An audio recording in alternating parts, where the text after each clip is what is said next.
Our witnesses today are the Honorable Lloyd Austin, Secretary of Defense, General C.Q. Brown, Chairman of the Joint Chiefs.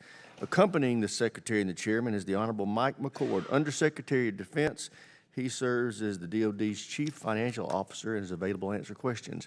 No small job, given that he's the Chief Financial Officer of the largest organization on the planet. With that, we will recognize our first witness, Secretary Austin. We'll start with you. Chairman Rogers, Ranking Member Smith, distinguished members of the committee, thanks for the opportunity to testify in support of President Biden's proposed fiscal year 2025 budget for the Department of Defense. Pleased to be joined by our outstanding Chairman of the Joint Chiefs, General C.Q. Brown, and by Undersecretary Mike McCord, the Department's Comptroller. Let me start by thanking this committee for all that you do to support the U.S. military, our troops, and our military families. As Secretary, I have always been guided by three priorities: defending our nation, taking care of our families, taking care of our people, and succeeding through teamwork.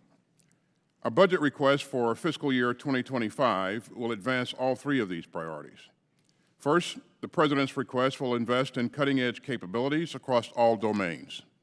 That includes $48.1 billion for naval and shipbuilding capabilities, $62.1 billion to reinforce U.S. air dominance, and $13 billion to bolster Army and Marine Corps combat capabilities. Our request will also provide $33.7 billion to strengthen our space architecture and $14.5 billion to develop and field advanced cybersecurity tools. It will direct $49.2 billion to modernize and recapitalize all three legs of our nuclear triad.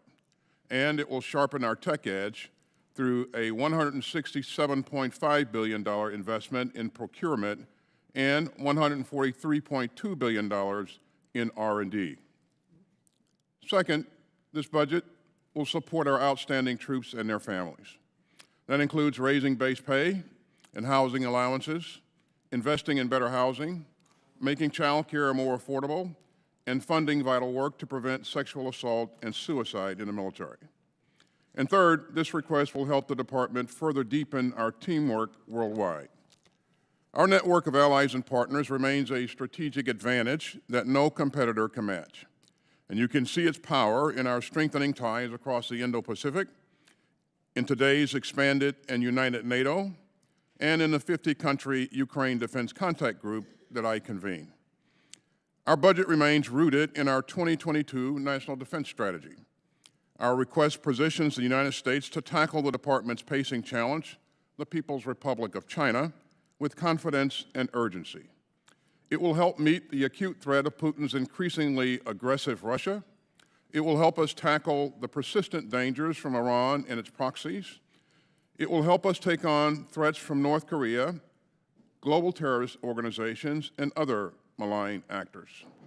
And it will help us continue to deter aggression against the United States and our allies and partners, and to prevail in conflict if necessary. Now today, I want to underscore three key messages. First, even as our budget request abides by the mandatory caps set by the Fiscal Responsibility Act, it is aligned to our strategy. We made tough but responsible decisions that prioritize near-term readiness, modernization of the joint force, and support for our troops and their families. Our approach dials back some near-term modernization for programs not set to come online until the 2030s. Second, we can only reach the goals of our strategy with your help. And I'm truly grateful that Congress passed the fiscal year 2024 appropriations in March. And the single greatest way that Congress can support the Department is to pass predictable, sustained, and timely appropriations. My third and final message is that the price of U.S. leadership is real, but it is far lower than the price of U.S. abdication. As the President has said, we are in a global struggle between democracy and autocracy, and our security relies on American strength of purpose. And that's why our budget request seeks to invest in American security and in America's defense industrial base. The same is true for the recently passed National Security Supplemental that will support our partners in Israel, Ukraine, and Taiwan, and make key investments to increase submarine production. In fact, about $50 billion of this supplemental will flow through our defense industrial base, creating good jobs, good American jobs, in more than 30 states. So we're grateful for our partners in Congress who help. How can you talk about U.S. leadership when we're supporting genocide in Gaza? Committee will come to order. Secretary, I'd like to formally request those in the audience causing disruption to cease their actions immediately. weapons are being used against Security, I'm going to ask you to remove international the disruptive persons. law.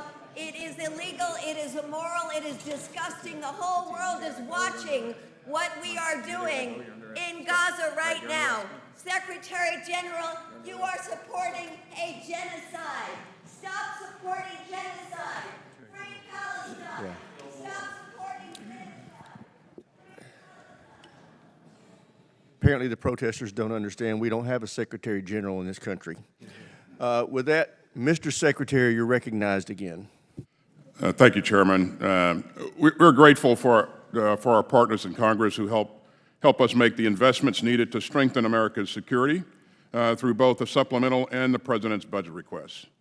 The U.S. military is the most lethal fighting force on earth, and with your help, we're going to keep it that way. And I deeply appreciate your support for our mission and for our troops, and I look forward to your questions. Thank you, sir.